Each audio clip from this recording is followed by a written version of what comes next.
Hello, Tanya here, health and wellness coach with over 30 years experience implementing exercise and nutrition in my own life. I do have a background in corporate for over 20 years, so I do understand the stressors that can come along with that, as far as deadlines, making sure that you're balancing your life with family, and I also have done caretaking. And with that being said, I understand the importance of when we need to put our own health first at times as a priority, so then we can pour that onto other people.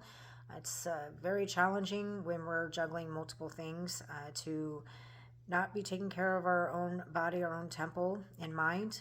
It can really throw us into a paradigm that doesn't serve. So I'm here to help you navigate through those things. I am over 50 now, and I specialize in helping women navigate through that change as well. Today's topic, actually, I want to bring together is about sleep. A lot of us performance based people, as well as productivity, will put sleep to the wayside, and because we feel like it's kind of a luxury because we need to get certain things done, we have deadlines.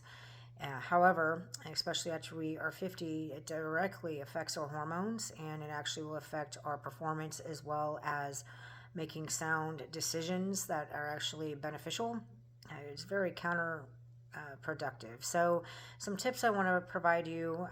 If you have a hard time slowing down or like shutting down in the evening, a few things that you can do is actually 1 to 2 hours before you're going to go to bed. Make sure that you go into being mindful of blue light. Okay, so what this means is by your computer, your phone, TV, like start shutting those things down earlier before you go to bed. So then that way it gives your mind a time to actually slow down. Otherwise, when we're watching TV or we're looking at our phone, there's a lot of dopamine that is processed through that, as well as our brain stays in an active state. So by getting away from the blue screen or maybe even reading, it actually slows the brain down to know that, okay, we're getting close to rest now.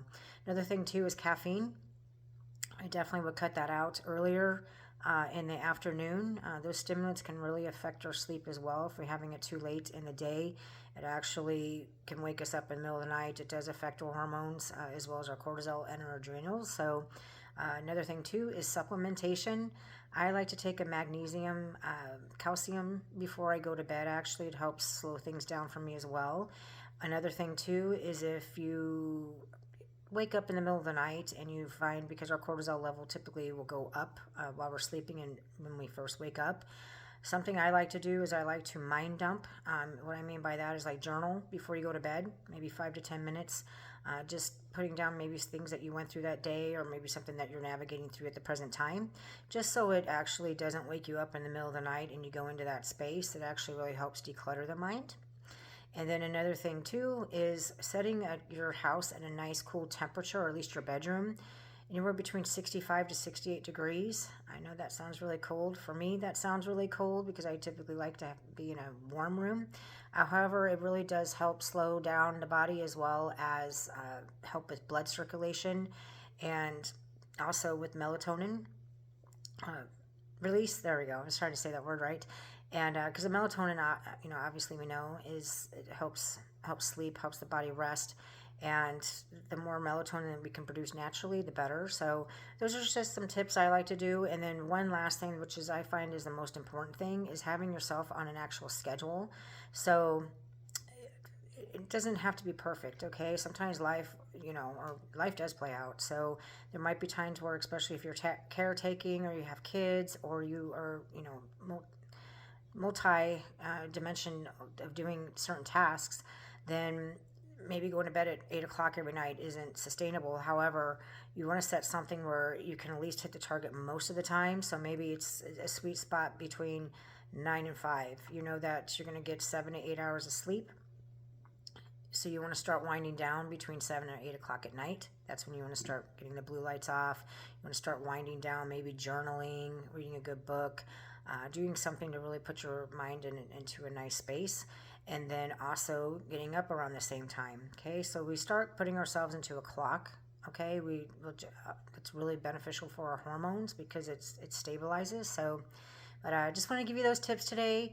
Happy Friday, and please subscribe to my channel as I'm going to continually be adding content to help women over 50 and men over 50 and of all ages. Definitely, as I'm navigating 50s myself, I bring through experience, and I definitely want to share whatever expertise I can with you that will help you along the way as well. So, not to say I replace hormone therapy or anything like that if that is necessary. However, these are home tips that I like to provide as far as sleep, nutrition, moving a body, outdoor activities, nature, getting that natural vitamin D. I definitely love sharing those tips and tools with everyone because it really does help improve our life, longevity, optimal health, optimal thinking, and it really helps with our performance and show it better for ourselves and those that we serve. So blessings to all. Have a great day.